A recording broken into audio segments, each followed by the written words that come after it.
Access denied. Access denied. Maintenance line. Access granted.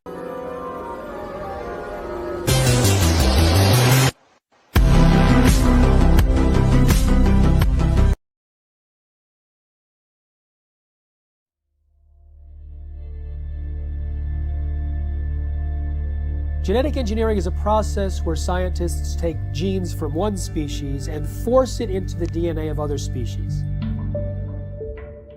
Every single independent study conducted on the impact of genetically modified food shows that it damages organs, it causes infertility, it causes immune system failure, it causes holes in the GI tract, it causes multiple organ system failure. The whole concept of genetically modified organisms is throwing a monkey wrench in the life on this planet.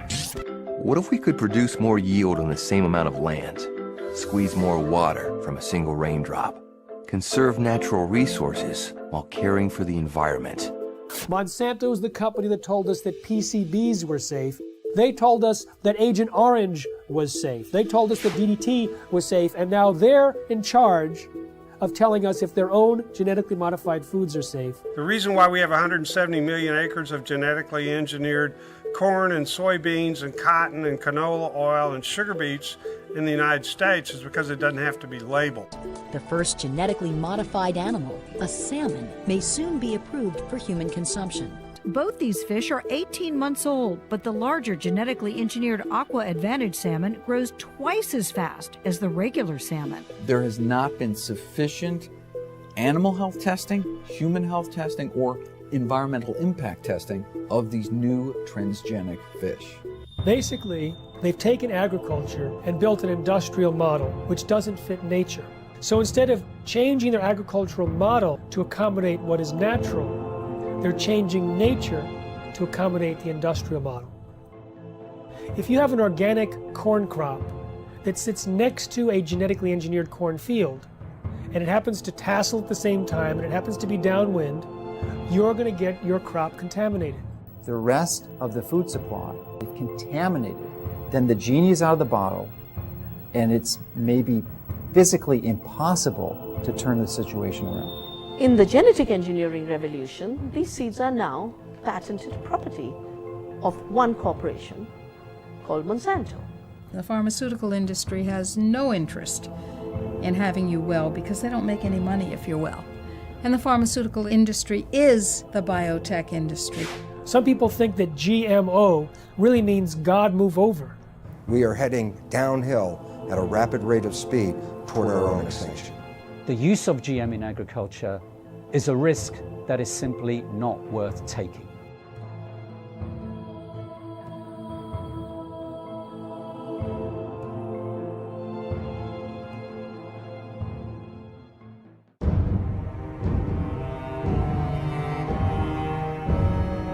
Any scientist that looks into the research or the lack of research on the safety of genetically engineered food comes to the conclusion that these foods should not be on the market. They need another decade or two of research. Monsanto is the company that told us that PCBs were safe. They were convicted of actually poisoning people in their town next to the PCB factory and fined $700 million. They told us that Agent Orange was safe. They told us that DDT was safe, and now they're in charge of telling us if their own genetically modified foods are safe. Because the FDA doesn't require a single safety study, they leave it to Monsanto.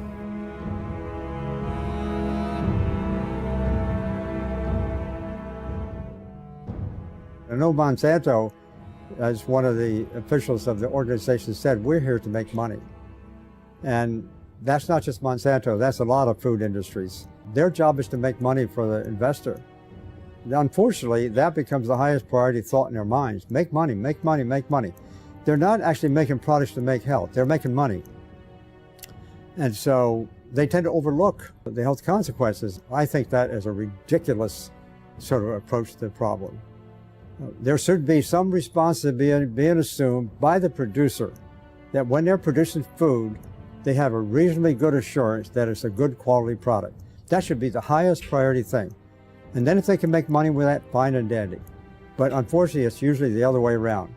People in this sort of business are looking for opportunities to make money first priority. And then in this case, maybe letting somebody else worry about the health consequences, maybe even the public. And I think we have it upside down. That is simply upside down. Why did the FDA abdicate their responsibility to protect us? The White House had instructed the FDA to promote biotechnology under the first Bush administration. And so the FDA created a new position for Michael Taylor, Monsanto's former attorney. So Michael Taylor was in charge of policy at the FDA when this GMO policy was created, and then he became Monsanto's vice president, and under the Obama administration was put back in the FDA as the U.S. food safety czar.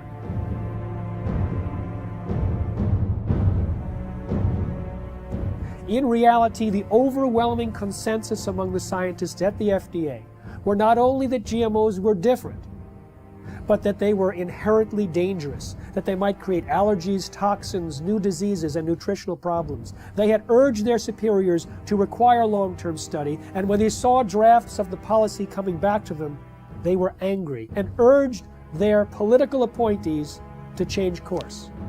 But Michael Taylor and the political appointees ignored the science, ignored the scientists, denied the existence of their concerns, and set forth a policy that allowed GMOs to be put on the market in a way that creates unprecedented risk for human beings and the environment. The FDA is composed of smart people, but they're smart people with a conflict of interest. They're smart people who make their decisions based on what will support their financial needs or their academic needs, not what makes scientific sense. What you can do with GMOs is basically engineer food in ways that make it most profitable from the company's perspective. But from the company's perspective, whatever negative aspects of that might exist are simply irrelevant. And more than being irrelevant, the company is motivated to try to suppress knowledge about those negative aspects. The company is motivated to try to suppress government attempts to regulate in relation to those negative aspects.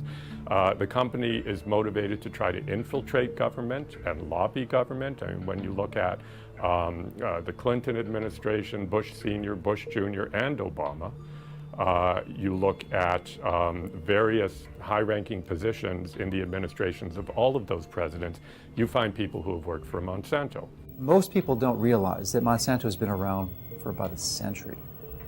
They've acquired lots of resources, and they are very clever and sophisticated. They know how the game works. They understand lobbying. They understand bribery.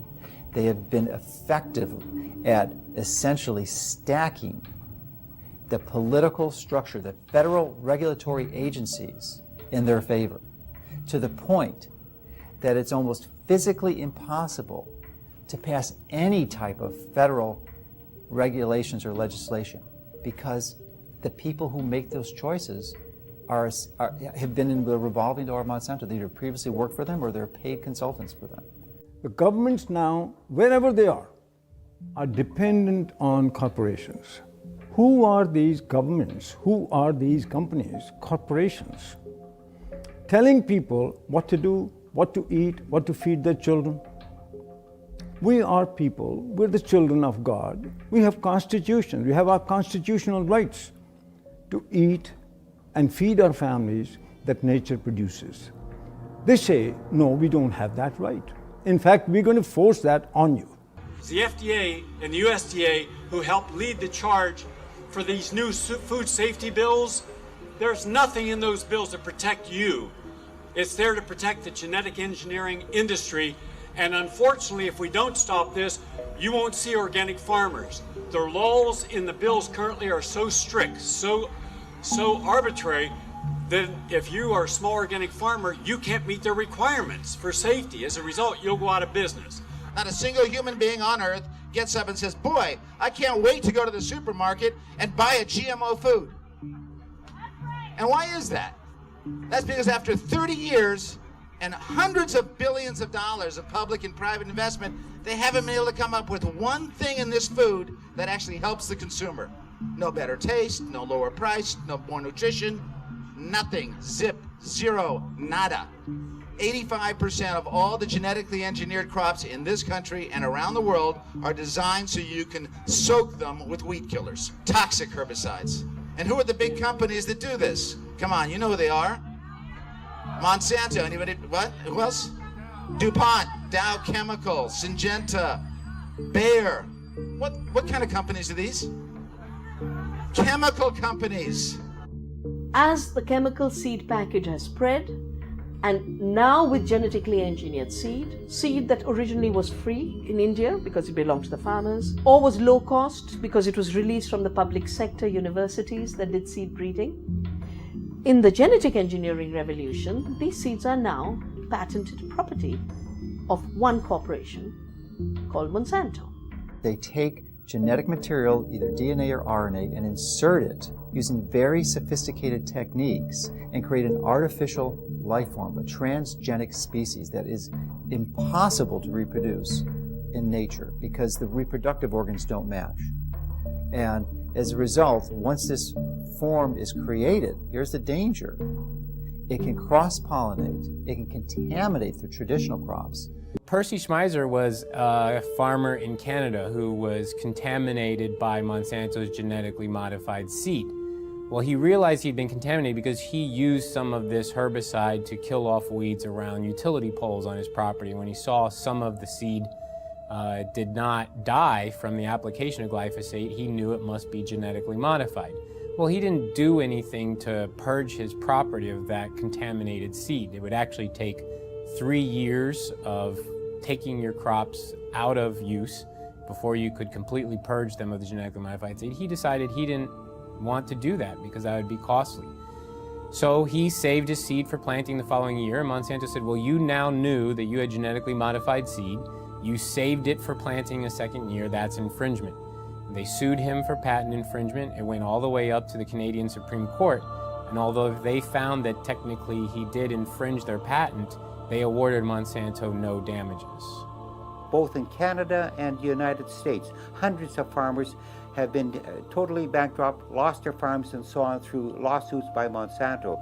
So there's a real fear. Now we call it the new fear, a fear culture amongst farmers, where a corporation now, through the rights of patents on a gene, have which is inserted into a seed to make it resistant to a chemical or whatever, is that they lose their rights to use their own seeds or plants. So it's total control eventually that farmers have to go back to a corporation like Monsanto each year to buy their seed because they're no longer allowed to use their own seeds. So as a victim, you basically have to pay for your lawsuit, your damages, and so on.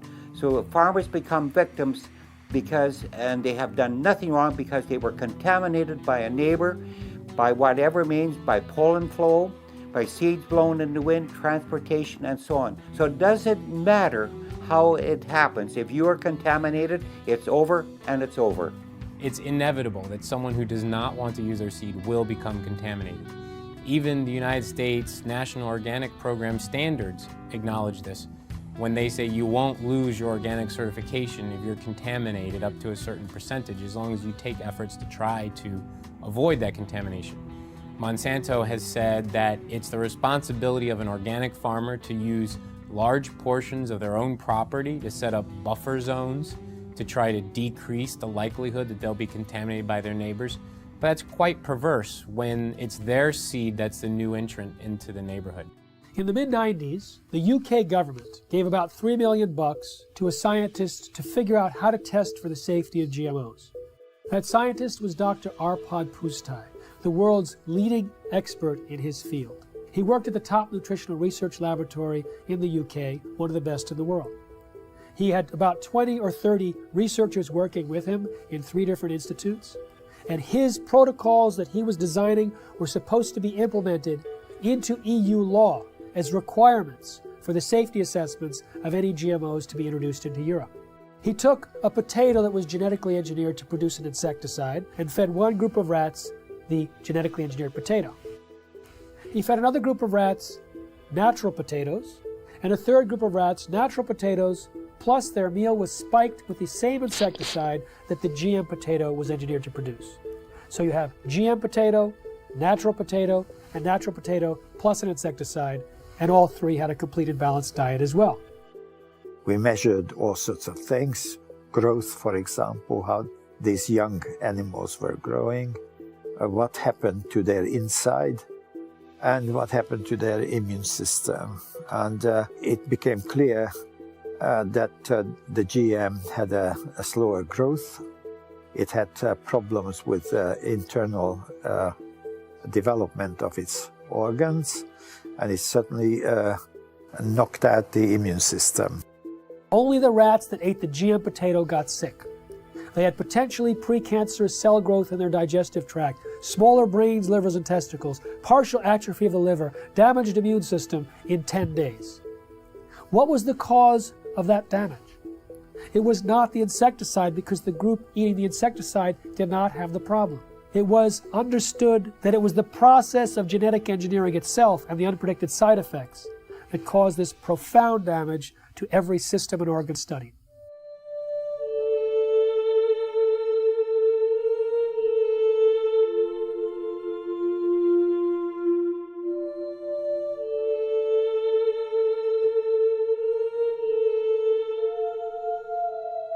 He shared his concerns about GMOs and was a hero for about 2 days at his prestigious institute. The press was going wild. Here was a main scientist who was saying that we should not treat the people as guinea pigs, and that he personally wouldn't eat GMOs from what he understood. The director of his institute received 2 phone calls from the UK Prime Minister's office. The next day, Dr. Arpad Pustai was fired from his job after 35 years, silenced with threats of a lawsuit. His team was disbanded. They never implemented the protocols. Instead, a campaign was launched to destroy his reputation in order to promote and protect the reputation of biotechnology. We do have all the methods available for testing the safety of GM crops. It will be unforgiven by humanity.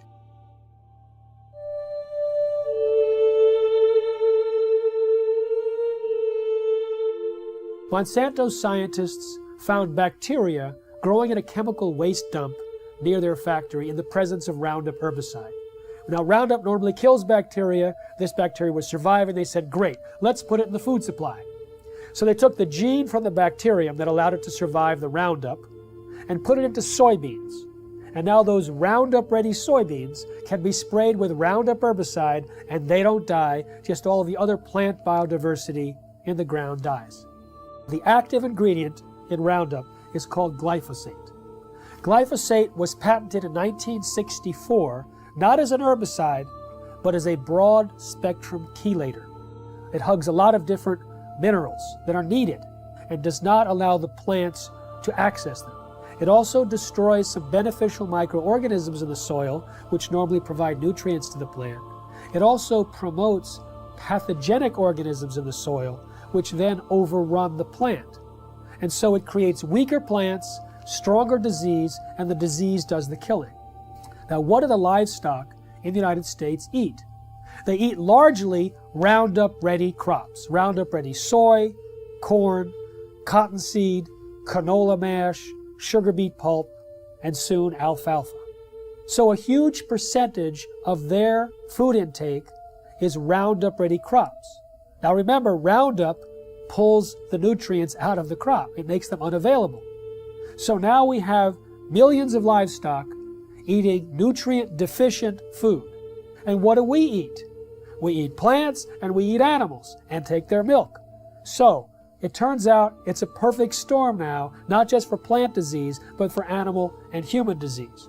When 44,000 secret FDA memos were made public from a lawsuit about the subject of genetic engineering, the director of the Center for Veterinary Medicine made it absolutely clear that GMOs in animal feed had a unique danger. Toxins can bioaccumulate in animals and in their milk. And so if there were toxins in genetically modified feed, then we might have higher levels of those toxins in the animals that eat the feed, or in their milk or other products from those animals.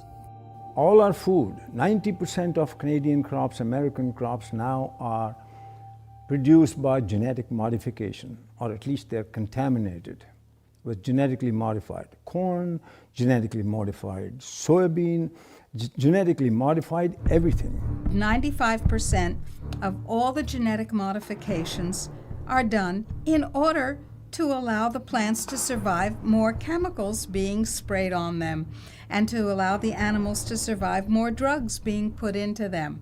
And of course, what happens is that when their genes are changed, our genes are changed by consuming them, just as the superweeds and the superbugs are genetically altered by consuming them. The bug eats the plant, its genes change. The animal eats the plant, its genes change. We eat the animal or the plant, our genes change. Our babies' genes change, and the change is permanent. They do not want you to know which products you're buying in the grocery store might contain genetically engineered ingredients.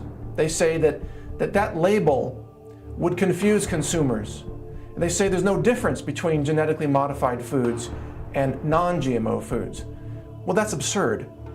That's what the word modified means in genetically modified. It is modified, it is different, and it is, in many ways, a threat to the health of the people of our nation and people around the world. Genetic engineering is a process where scientists take genes from one species and force it into the DNA of other species. Even though there's been very little study on the health dangers, there's been sufficient evidence of harm to cause the American Academy of Environmental Medicine to say all doctors should prescribe non-GMO diets to everyone. They say that the animal feeding studies link GMOs to reproductive problems, immune system problems, accelerated aging, organ damage, gastrointestinal distress, dysfunctional regulation of cholesterol and insulin, to name a few. If you take the gene of a cow that helps it to produce milk, that produces a hormone called the bovine growth hormone, and if you take that hormone and you start injecting into the cow, the idea here is then the cow will produce more milk. The companies like Monsanto and Eli Lilly, who invented this hormone independently, and they said there's nothing wrong in doing that because it's substantially the same hormone that the cow produces. That is wrong. Because even if you take natural bovine growth hormone and you give injections of it to cows, then the cows will get sick. Just like if you took human insulin and you started to inject human insulin back to people, they will get insulin shock, they could die. But the cow receiving this hormone will actually be sick. It'll have pus in its milk because it's producing too much milk. The teat canal of the cows will get infected, will have to be treated with antibiotics. When the Canadians were evaluating bovine growth hormone, the senior scientists there testified before the Senate that Monsanto had offered them a bribe of $1 to $2 million to approve RBGH without further study. They say documents were stolen from a locked file cabinet in the government's office, that they were being pressured to approve the drug, which they thought was of questionable safety. What we have is rigged research, hijacked regulatory agencies where many people at the agency, at the FDA, that was approving this bovine growth hormone were from Monsanto. Monsanto's former attorney, 2 former researchers. In fact, Richard Burroughs, who was an independent veterinarian working at the FDA, he was fired. He was told he was slowing up the approval process. Well, he sued and was reinstated back at the FDA, but during the trial, his boss admitted that the whole thing was a setup to get him out. He was in the way of the approval of bovine growth hormone. In the U.S., there's evidence that articles have been published that scientists who do any research on that possibly could show negative results of genetically engineered crops are harassed. They are denied funds. The universities that depend on industry money are pressured to not allow this or to discourage this kind of research.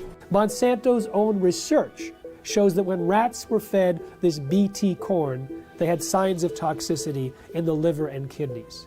When genetically modified soybeans were fed to rodents, We've seen changes in the testicles changing from pink to blue, changes in the sperm cells, changes in the uterus and ovaries, in the DNA functioning of the embryo offspring. In 2001, a small California biotech company called Epicite patented a gene, which causes both men and women who eat it, in the form of any product, to produce antibodies to sperm. If the men eat the Epicite gene, they produce antibodies to their own sperm, rendering them irreversibly sterile. If women eat the Epicite gene, when they have intercourse, their bodies produce antibodies to the sperm that has been deposited, and they become infertile through the destruction of the sperm. Now, DuPont and Monsanto formed a joint venture, purchased the Epicite firm, and, quote, commercialized the Epicite gene. Do you want to know if the food that you're eating contains the Epicite gene? Sure you do. How about the food that your children are eating, or your grandchildren? Sure you do. We've seen smaller babies, a death rate that's 5 times that compared to controls. Sterile babies, even babies with hair growing in their mouths. And this has been done by government scientists as well as independent scientists who are at the top of their field. Pay close attention to what you're about to see. These rats have been fed with transgenic corn during their entire life cycle. The tumors they suffer from are enormous. The study that revealed the effect of the GMOs on the health of these rats has just been completed. It lasted for 2 years. We spent over a year trying to obtain transgenic corn because no GMO manufacturers were willing to provide them. This is because Monsanto requires contracts to be signed stipulating that the seeds must not be used for testing. We wanted our study to be independent. Every rat was dissected to identify the way each diet, GMO, GMO and Roundup on its own, had acted on the metabolism of each animal, focusing on the development rate of the tumors that only start to manifest themselves after the initial 3-month period. Each step up represents a large tumor, which can measure 17 millimeters by 17 millimeters. 94% of them take effect in the mammary glands, which would equate to breast cancer in a woman. We are faced with renal tumors for the males. Some males also suffer from mammary tumors. One could have thought that the main cause of death was coming from the pesticide added to the corn. But what the study highlighted, and this for the first time ever, is the fact that the transgenesis itself could have killed the rats. What this means is that just by interfering with the genome of the plant in order to modify it, we are faced with repercussions that no one could have anticipated. This is enough to make us reconsider all the scientific precepts that led to the creation of GMOs. We realized that GMOs without any Roundup residue were responsible for an increase in the death rate of females and of some males. This is the GMO that is being eaten by the Americans, but also the GMO that has been approved for importation by European agencies, and that contaminates our food. When they allow animals to graze on the cotton plants after harvest in India, for years and years there was no problem. When they introduced this Bt toxin-producing cotton, thousands of sheep died, buffalo died, goats died. I've interviewed the people myself, seen pictures of their dead animals. These animals were successfully grazing on non-Bt cotton plants for years. In one case, 13 buffalo grazed on Bt cotton plants for a single day, and within 3 days they were all dead. Unfortunately, there's not sufficient follow-up. One small non-governmental organization pleaded with the government in India, please do some research on these animals. The government refused. They pleaded with universities offering to pay for the research themselves. They refused. So this small NGO did their own research. They put 3 sheep in one field with Bt cotton Bollgard 1, 3 with Bollgard 2, and 3 with non-GM cotton. Within a month, all 6 sheep eating the Bt cotton plants died. But 3 eating the non-Bt cotton plants had no symptoms. But their research was dismissed because it wasn't a government agency or a university. So we have a situation where the evidence is there, but it's not being paid attention to because it's being drowned out by the big bucks and the biotech industry with their tobacco-type science and their distortion and denial of the facts. Unfortunately, Monsanto's lobbying power and their financial weight, they are able to use corrupted corporate science, something that I call cigarette science, to get these products slipped into our food stream. The only human feeding study ever published on GMOs showed that the gene that was inserted into the soybean transferred into the DNA of the bacteria living inside our intestines and continued to produce that protein. So if it happens to be an allergen and you're allergic to it, you may be continuously triggered over and over again by the production of that allergen from within inside your own intestines. When we look at the quality of the nutrients in our soil, we see that that has become actually a victim of industrial agriculture, which destroys the microorganisms in the soil and then puts in a few nutrients as if that were enough to provide a healthy diet. It turns out that the current industrial agricultural model was based on surplus military products after World War II.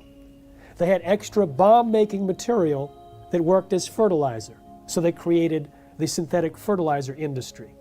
They had excess nerve gas that they could use as insecticides, so they created an insecticidal industry. And by steering the farmers and the land-grant universities and all the population towards these high-input, corporate-driven agricultural models, we actually stripped away some of the health and some of the nutrients that were vital and are vital to the health of the people and of the livestock. The plant's ability to absorb nutrients out of the soil is restricted with GMO seeds and plants. And that's why the nutritional value is going down. And that has become a very big concern. And there's a very big concern that many of our foods that we eat, nutritional value contents have to be rechecked because it has changed. It alters the structure of a plant when you put a GMO gene into a plant. So you no longer have the same type of plant and you've changed the makeup. Monsanto is the only company I know of that doesn't want you to know you're buying something that has their technology inside it. You know, cell phones, computers, automobiles, everything else we purchase, clothing, is branded because everyone wants to know, they want consumers to know that their product is inside whatever you're purchasing. But Monsanto wants that to be a secret. If you go and purchase any of their bags of seed and you look at the back, there's a big, huge box with a big stop sign.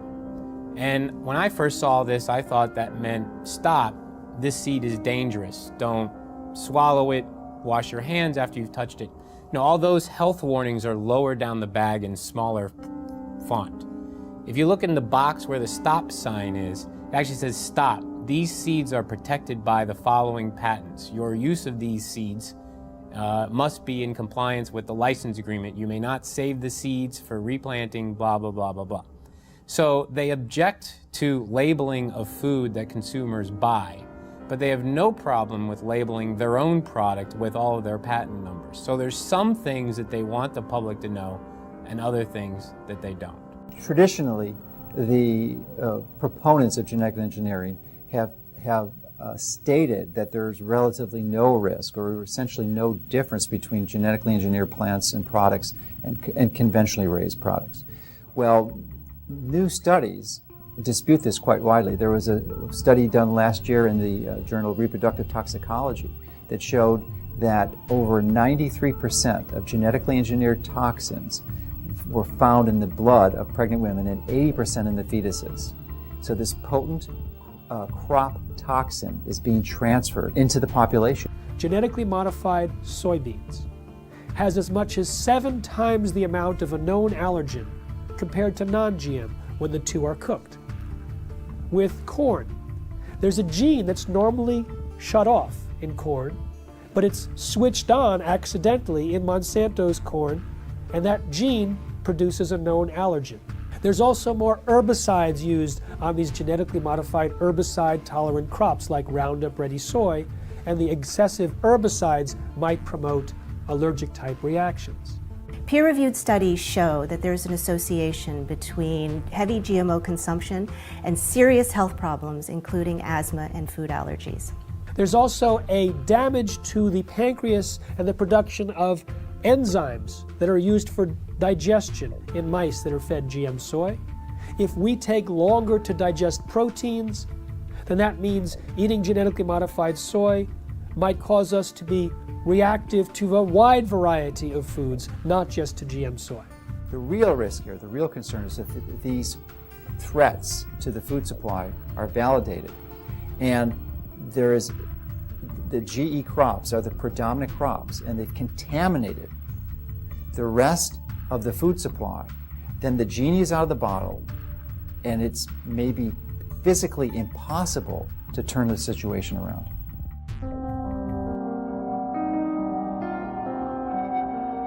There has been no long-term research on the concept or consequences of what this genetic modification does, not just to us, but to the environment.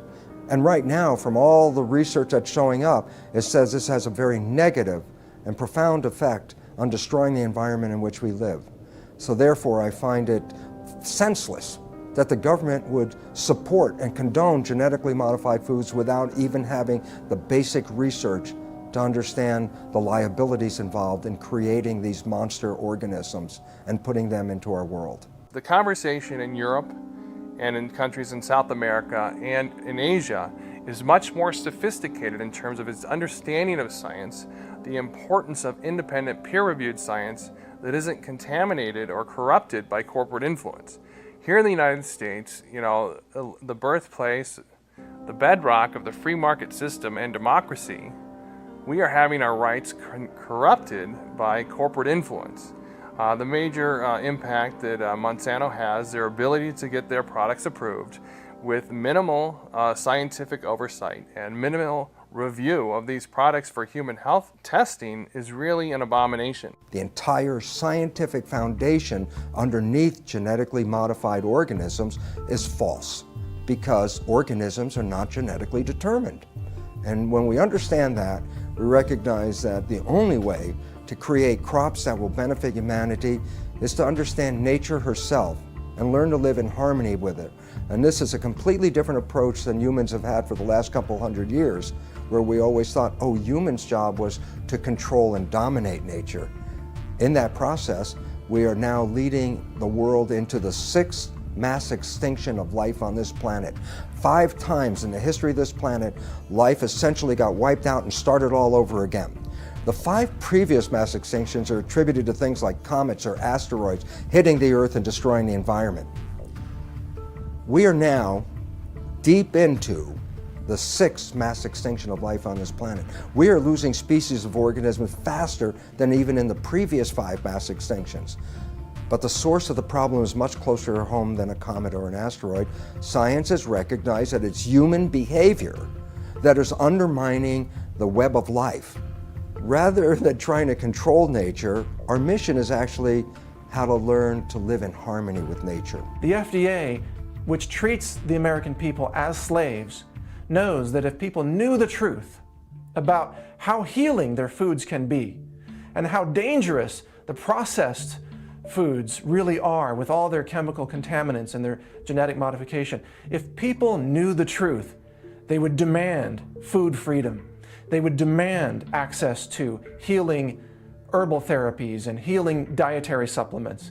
They would demand that the FDA back down from its intimidation campaigns that have been leveled against producers of dietary supplements and herbal remedies and raw dairy products and so on. The people would demand that if they knew, and that is why they are kept ignorant under this campaign of disinformation currently being waged by the FDA. I've been vigorous in my opposition of these strategies that these large corporations use to use their influence for their benefit. And as a result of my positions, I'm frequently criticized by their own local networks, the skeptic networks and such. And they're also their ability, because they are so politically connected, to use the federal regulatory agencies to come after me personally to file claims against or statements against my company, and also to criticize me such that it can be viewed in most of the traditional media to skew the information, the truth of what we're saying. They twist the tables. It looks like we're the bad guys when actually nothing could be further from the truth. We're just seeking to help people understand what the true reality here is, and give them the tools to make that distinction and give them the right to know. In the early 2000s, Monsanto and the biotech industry vilified a scientist for his linking of Bt corn to a decrease in monarch populations. 2 years ago, another research paper came out confirming that yes, Monsanto's Bt corn and their Bt cotton products were actually reducing the habitat of monarch butterflies. Monarch butterflies are the canary in the coal mine on the prairies in the Midwest. Of the major impacts, the negative environmental impacts that these products are having. The large-scale cultivation of GMO crops can harm biodiversity in a number of different ways. One is that in the case where the crop is engineered to be tolerant to a herbicide, such as Roundup or glufosinate, then the application of high doses of these weed killers destroys the weeds upon which other organisms normally would be consuming. So the insect population is reduced, and then there isn't the insect population upon which the birds are also consuming. So there could be a knock-on effect on the biodiversity within the fields where herbicide-tolerant crops are being grown. And indeed, large-scale field trials sponsored by the UK government several years ago now did indeed find that in fields that were growing herbicide-tolerant sugar beet and canola, that the biodiversity in these fields was markedly reduced. There's a lot of information now on bee colony collapse, and it's now linked to certain of the chemicals that are sold by certain of the major companies. So there's a lot of concern now about the bees dying, because now we'll lose a major insect that pollinates our plants, and so that also has become a big concern. But it's all related. It all goes back to the massive increase of new types of more powerful chemicals, more toxic chemicals than we ever had before. And that's why we have many of our beneficial insects are being killed by these new types of chemicals. GM carries novel health and environmental risks, which we are now beginning to measure, both in terms of environmental impact and also outcomes in feeding trials, controlled feeding trials in animals. Then I feel that the use of GM in agriculture is a risk that is simply not worth taking. GM doesn't address root causes of problems in agriculture. At best, it is a symptomatic cover-up.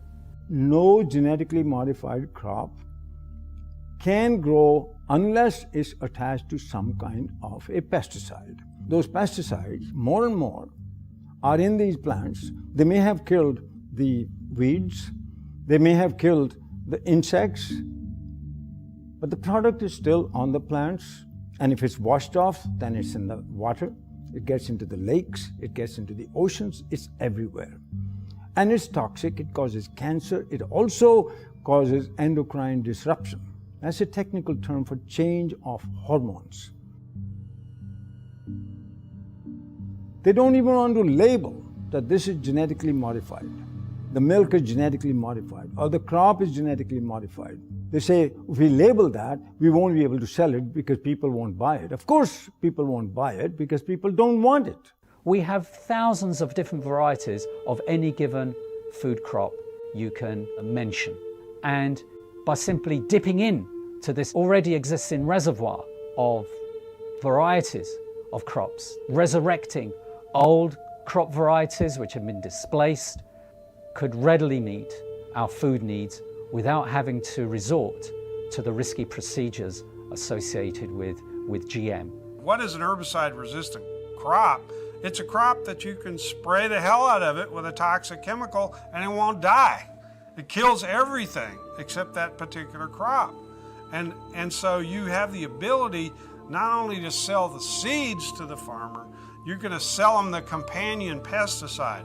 So you get two sales for one, and they're going to have to come back to you every year and get them because once you start applying these poisons on this scale, your farmland is so devastated that to convert to organic, for example, is economically difficult.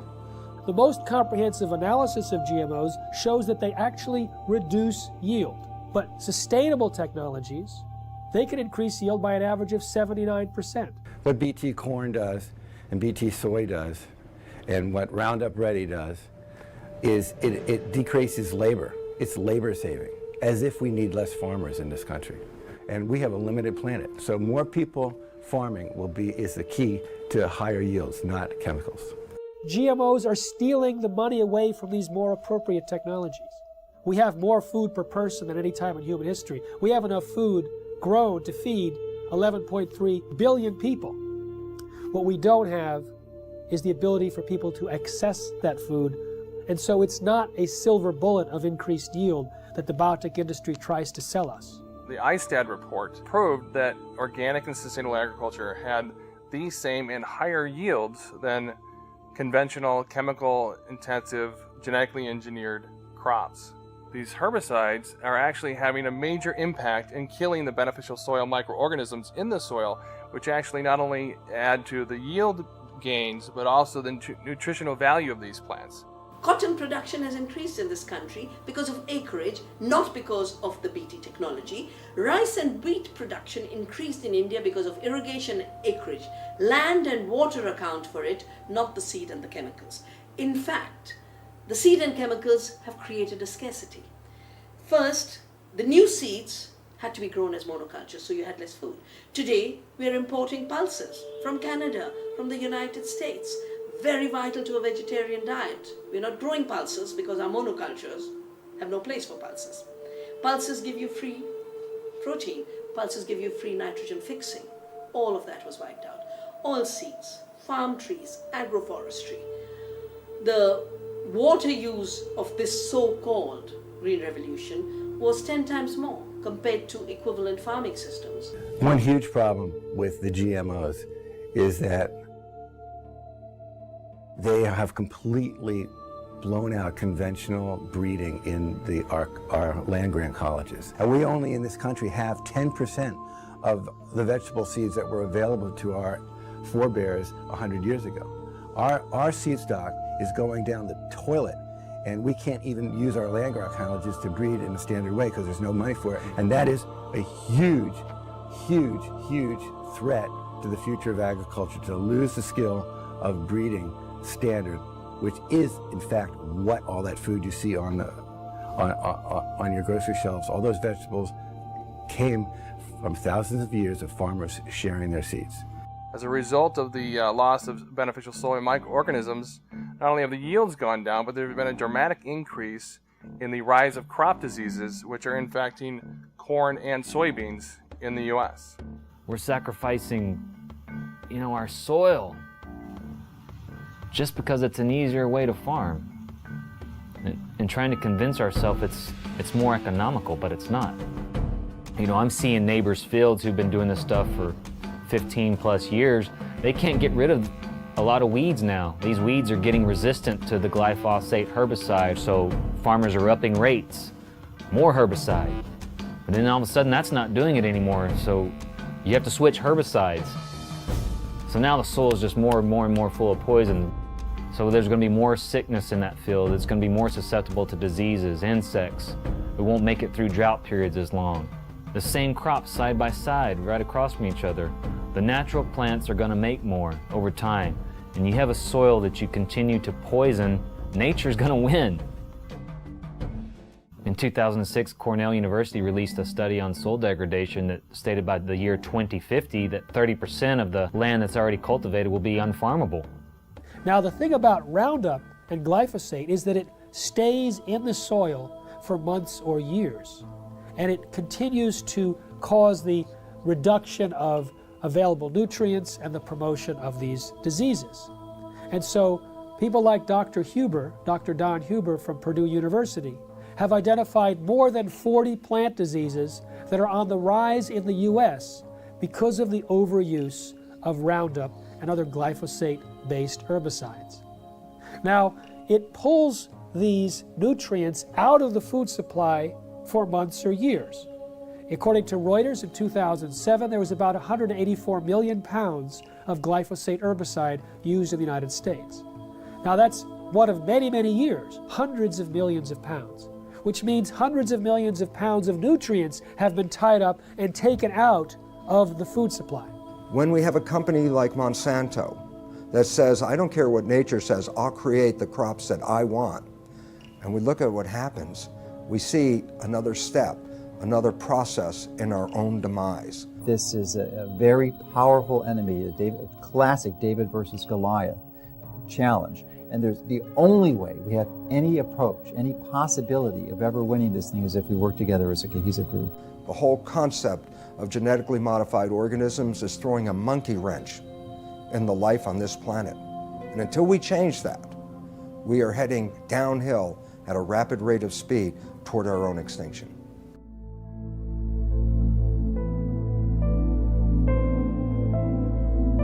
Genetically modified organisms are living beings where genetics or DNA of one species is taken out and transported artificially into another organism, and in other words, some sort of genetic manipulation, genetic engineering has occurred.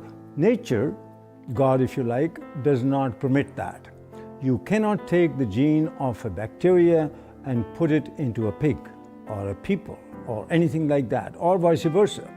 They've put spider genes into goats in the hopes that they can milk the goat to get spiderweb protein to make bulletproof vests. They've put cow genes into pigs and made cowhides on those pigs. They had what was called an enviropig, a pig that would have manure that was less toxic. They can create these featherless chickens to kind of better live in these tight battery cage, these small barren wire enclosures extending down long rows and often windowless sheds. It can be 1 million birds in a single shed. How do you do that? Well, without them overheating, where you have this mass ventilation fans. But another way, you just take off their feathers. There's a genetically modified salmon that was created by Canadian researchers that was tested up in Canada.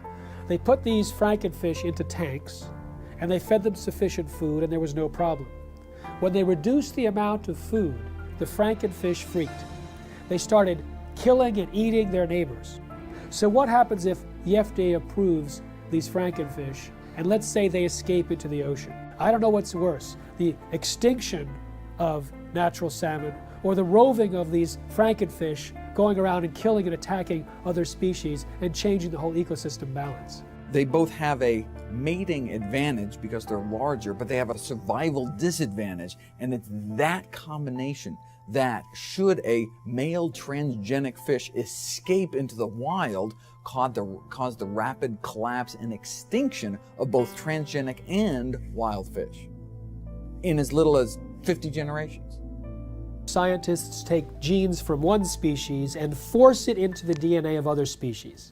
Now, the process itself creates massive collateral damage in the plant or animal, but they don't test for those changes and the side effects before they introduce, say, the crop into our food supply. DNA is the inherited material of life, and it is where genes are structured. So we inherit half of our DNA from our mothers and half of our DNA from our fathers. And within the DNA are the genes that encode for all the structures of the body. So the DNA is like a blueprint. Just like an architect has a blueprint for a building, the DNA is the blueprint for all the structures of the body. So when a gene is switched on to function, the information within that gene is being used to manufacture a protein. And that protein is then builds the structure of the body. And then proteins in the form of enzymes carry out all of the chemical reactions of the body that constitute the living organism. When the GM gene is introduced into the plant, the genetic engineer has no control over where the GM gene integrates or splices into the DNA of the plant. And the effect of this is that the GM transformation process as a whole actually is very disruptive on the DNA structure and function of the organism. As a result, very unpredictable and potentially hazardous outcomes. Because if you disturb the balance of gene function, remember the gene function is controlling the structure and the biochemistry of the organism. If you disrupt the balance of gene function, you disrupt the biochemistry. And if you disrupt the biochemistry, you run the risks of creating novel toxins, novel allergies, as well as a disturbance to nutritional value. These types of outcomes resulting from the disruptive effect of the GM transformation process have been observed, are observable, and they're genuine. With our understanding of epigenetics, the new science of how environmental signals control our genes, we're introduced into the chemistry of where do the signals come from that select the genes and modify our genetic activity. Well, we used to say everything was due to the genes, but now we find there's a class of molecules called microRNA. They're very small RNA molecules, and they're found in all the cells. And these microRNA molecules are molecules that adjust the reading of our genes. And well, a new understanding has been found about the microRNA molecules. And when we eat food, the microRNA from the food is picked up by the digestive system and not broken down. The microRNA is taken into our own body intact. And now what they followed is the microRNA from food ends up in our own cells, like in our liver and other cells in our body. And these microRNAs still have the same function. They change our genetics and they change our readout of our genome. And the significance is profound. It says when you eat genetically modified foods, we are eating a new class of microRNAs that have never really been in the world before. And yet, these microRNAs are picked up by our biology and adjust our own genetics. So, in a sense, the old story, we are what we eat, actually now has a biochemical foundation. And then all of a sudden it says, if that's true, then why would you risk your life eating a genetically modified food containing microRNAs that can totally distort our own biology and cause great problems in our lives? The process of genetic modification is a completely irreversible process. Once it has been carried out, it affects the reproductive cells of the organism. So any effect you have, for good or for bad, is then passed down through the subsequent generations of that particular organism. And that's true for plants and animals. Indeed, for any genetically modified organism. And this now has to be understood because when we eat genetically modified foods, not only does it affect our own cells like that, but we also know that the bacteria in our gut that are required for our survival, we need these bacteria. The bacteria also pick up the genetic engineered genes. And we modified the gut bacteria. And you say, well, why is that relevant? Well, not only do we need the gut bacteria for our survival, but the gut bacteria change our genetics. Information from the bacteria is picked up by the digestive cells and adjusts the digestive system cells to be compatible with the bacteria in our gut. There is a dialogue and a communication. If you alter the genetics of the gut bacteria, by definition, you've completely altered the development and genetics of our own cells. Way back in the 70s, they developed this grand vision of being able to splice in high yield and drought resistance and all sorts of, pest resistance, and they dreamt of patenting those genes and having proprietary ownership of these genes. And during the 80s, that indeed came about from a number of court decisions. They believed they could make billions of dollars from these proprietary gene transfers into to make food do certain things or crops do certain things. When the evidence came out that there were fundamental flaws in the genetics, they just did not want to know. They didn't want to do the research into these issues of food safety, and they went ahead with their development, yet they weren't doing the basic research. You see, GMOs are the product of an infant science. And now we are feeding that product to the entire population. And it's known to create unpredicted side effects. And no one is testing to see if the rise in all these diseases since GMOs were introduced in the mid-90s is caused or promoted by these GMOs. If Monsanto's patent on a gene, if that patented gene gets into any, and I'll use the term, higher life form. So what does that mean? Birds, bees, animals? And the question I have to ask, what about human life? If Monsanto's patent gene gets into you, gets into me, does that say they own me? Do they own you? These are all questions that that the courts and our governments will have to address. How far does the patents on genes on life go?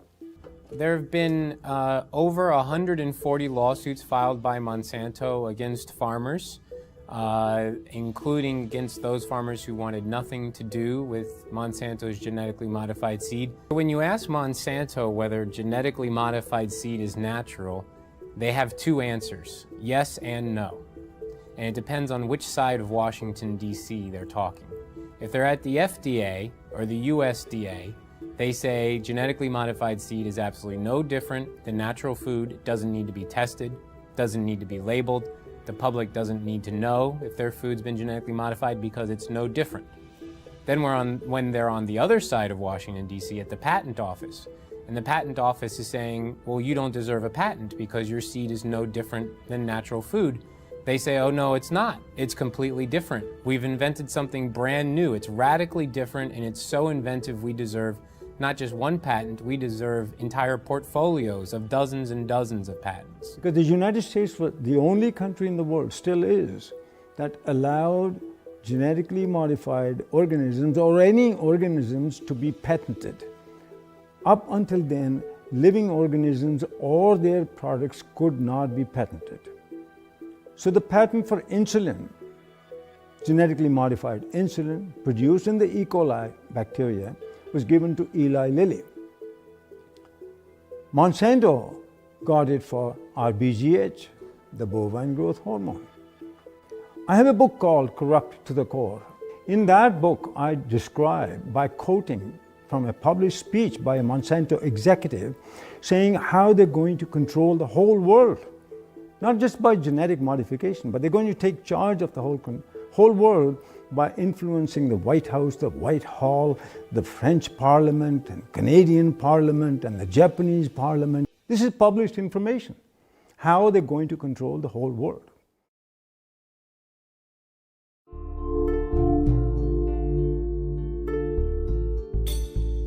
American people are beginning to become more aware and wake up to the fact that their government has been corrupted by corporations and the food that they're feeding themselves has possibly serious human health risks. In the European Union, where labeling is required, there's almost no genetically engineered food on store shelves and restaurants. There's almost none of it planted. Today, more than 50 countries around the world allow labeling of genetically engineered foods.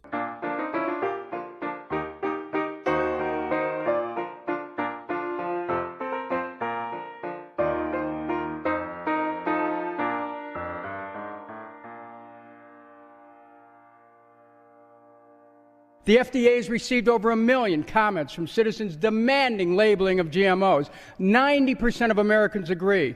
So why no labeling? I'll give you one reason. The influence and the corruption of the political process by Monsanto. If you have an organic corn crop that sits next to a genetically engineered corn field, and it happens to tassel at the same time, and it happens to be downwind, you're going to get your crop contaminated. In fact, even the seed stocks are becoming contaminated. I should have the right to be a conventional farmer. You should have the right to be an organic farmer if you're right. But if we have GMO farmers, you no longer, remember this, you no longer can have an organic farmer, you can no longer be a conventional farmer. You'll become a GMO farmer whether you like it or not. An expert at air pollution calculated how far corn pollen could travel in 24 hours, which is the maximum time that it can remain viable to cross-pollinate. It could travel under certain weather conditions over 500 miles. They want the public to sit down and not think about what happened before this piece of meat got on my plate. What happened before this glass of milk sat on the table? We have an ethical responsibility, I believe, not just to other humans and to the future generations. We have an ethical responsibility to all living creatures. We have increasing numbers of retarded and autistic and genetically damaged people among us. We have increasing numbers of lethal allergies and potentially lethal allergies that coincide with the introduction of genetically modified food. We have increasing amounts of autoimmune problems. We have increasing amounts of pretty much everything. The pharmaceutical industry has no interest in having you well because they don't make any money if you're well. And the pharmaceutical industry is the biotech industry, and it is the agrochemical industry. Thousands of doctors are now prescribing non-GMO diets to every patient. In fact, the American Academy of Environmental Medicine urges all doctors to do so. They evaluated the animal feeding studies and said that there's a causal relationship between GM feed and disorders. And they urged the government to put a moratorium in place on GMOs, and of course, therefore labeling. My God, we are the sickest of the major countries in the world, and we're also becoming the dumbest of the major countries in the world. And the significance about that is, what a coincidence. This is the motivation of a government, and this is exactly where we are. A country like the United States has 20% of its GDP spent on healthcare costs, on trying to cure chronic disease. We're giving vaccines in children. We're giving all these other drugs, bad food, pesticides, hormones, everything getting into the system in animals and people. This is going to drive countries bankrupt. We're talking about people whose lives are either terminated through preventable diseases which were not prevented, through the toxification of their bodies by toxic food. Total population of the world is about 7 billion now. They're saying by 2050, the population will grow to approximately 9 billion. And these companies and the governments all over the world are saying the amount of food in the world will have to be increased to twice the amount. Biotech industry is promising to feed the world with crops that will have higher yields, even though it's not the amount of food right now that's the critical issue, it's access to the food. And access to the food is largely an economic issue. There's no shortage of food. This is purely due to corruption, because corrupt people in power won't let poor people have their share. Now, since GMOs were introduced, there has been a dramatic increase in infertility in the United States. But there's significant evidence both in laboratory animal feeding studies as well as livestock experience to point a finger at Roundup-ready crops as a potential cause. The newest information of a study just published a week ago shows that these toxins in the food have actually been associated with an increased intensity of obesity, and this is found in salmon and rats. And there are other suggestions that they produce long-term imbalances in fertility rates, in hormonal levels, and immune function, and the ability to digest foods. Big agricultural and chemical companies don't want to label GMOs. What these corporations say is that labeling GMOs will increase our food bills. What I say is if they're so concerned about our bills, then they need to focus on a bigger price tag, and that's our healthcare costs. And we're not just talking about the cost of medications here. How about the cost of missed work and lost productivity when parents have to rush their child to the emergency room or to a doctor's office? And for the children, how about the missed school and summer camp? We're talking about the emotional and societal cost played out over and over again, hundreds of thousands and millions of times over. So these companies that are promising us to have abundant food, bring prosperity, they're lying, and the governments are with them. I think if you really want to know the true story about what corporations are doing in our society, about the various harms and dangers that they present, you can't rely on mainstream media. You have to go deeper and you have to go further. That's going to be a very important piece in us moving forward. The fact that we do have those sources of investigation that are not beholden to corporations or corporate media, and that we do have a mechanism in the internet for disseminating them broadly. We have this sort of common enemy that has allowed the profession, the healthcare professionals and the journalists and a whole variety of individuals and media sources who you wouldn't think would be aligned, and typically many of us have disagreements on certain issues, but we've all come together to realize that this is a very powerful enemy, a classic David versus Goliath challenge. And there's the only way we have any approach, any possibility of ever winning this thing is if we work together as a cohesive group. So what you see is Monsanto genetically contaminating crops, monopolizing seed and destroying biodiversity, turning farmers into serfs through this indebtedness, corrupting government, undermining law and regulatory process, and worst of all, polluting scientific knowledge. They're polluting genetically, they're polluting politically, and they're polluting epistemically. They're even stealing our minds. Through the food we eat, through the television and programming and the news media we receive, that information alone constitute what you might call the nocebo information. That negative information about the world is causing us to become sick. The food we eat exacerbates that same problem. We are living in a situation where we must take back our own power. They can surround the Congress, they can surround the congressional offices back in their district, they can surround the Monsantos and the city groups.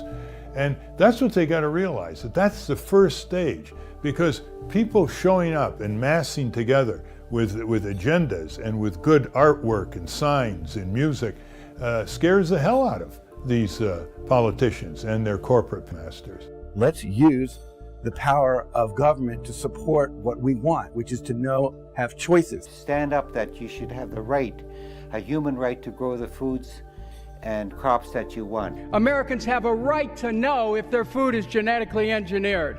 It's time for labeling. It's time for people to know how their food is being produced. It is completely pro-capitalist to have things labeled.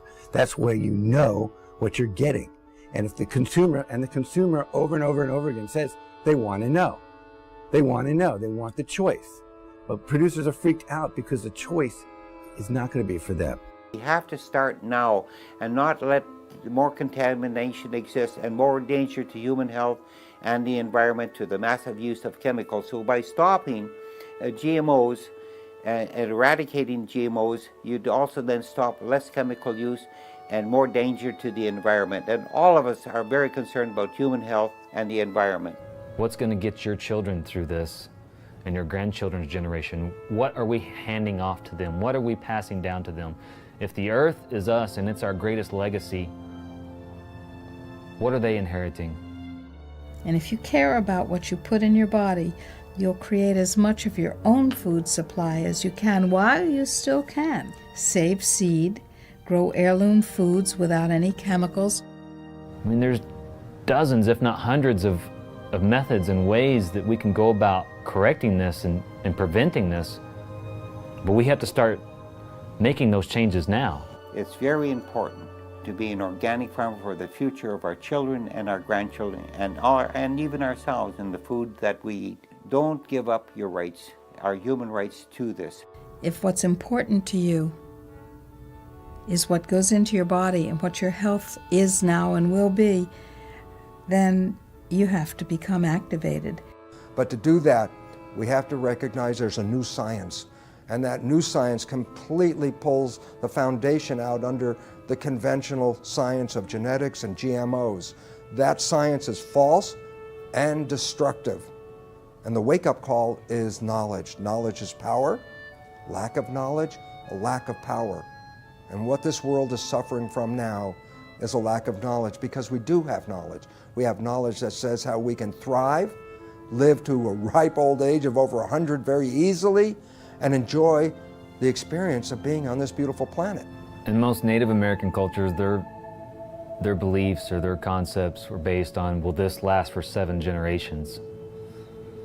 Whereas we're asking, what can get me through this year economically? 1 year, 12 months. That's one of our greatest problems right now, is to leap over that barrier, that mentality. Globalization has happened, it's here. But its effects have to be reversed. Globalization in a good way, where people learn about each other, people learn about each other's religions, to tolerate each other's spirituality, work together, work in nature, work with God. Because it's time for us to re-empower our lives. For 10,000 years, humans grew crops without chemicals. You know, it's time that we get mandatory labeling. It's time we cut down the biotech bullies to size. And then now, let's have that discussion again about chemical agriculture versus organic or traditional agriculture.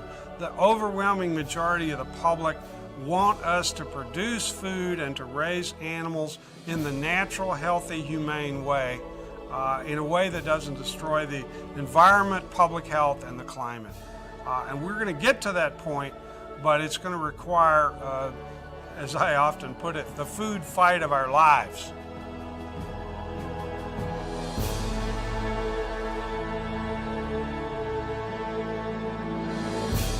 I'm looking at the food that's in the grocery store. They say it's safe, everybody eat more. On second thought, I don't really know if it's made with those GMOs. So I'm looking for the non-GMO label.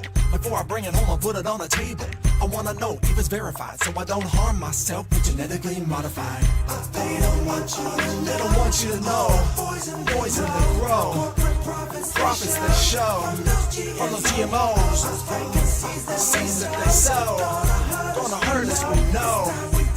Told them to go. Say GMO, no. Hey, look. I don't wanna eat poison. I don't want gene mutations at my dinner reservations. It's a food abomination. What they're doing to this fast food nation. They take artificial gene combinations, inject them in seed variations, so they can grow their frankenfood imitations, while the side effects cause medical patients. Keep the profits alive while they're spraying on the food with name brand herbicides, and all the while they're spreading their lies. Monsanto destroy a farmer's lives, and the FDA just keeps it all going, saying it's safe even though they all know it's just poison, stealing away your life, and that's what you eat, genetically modified. They don't want you to know.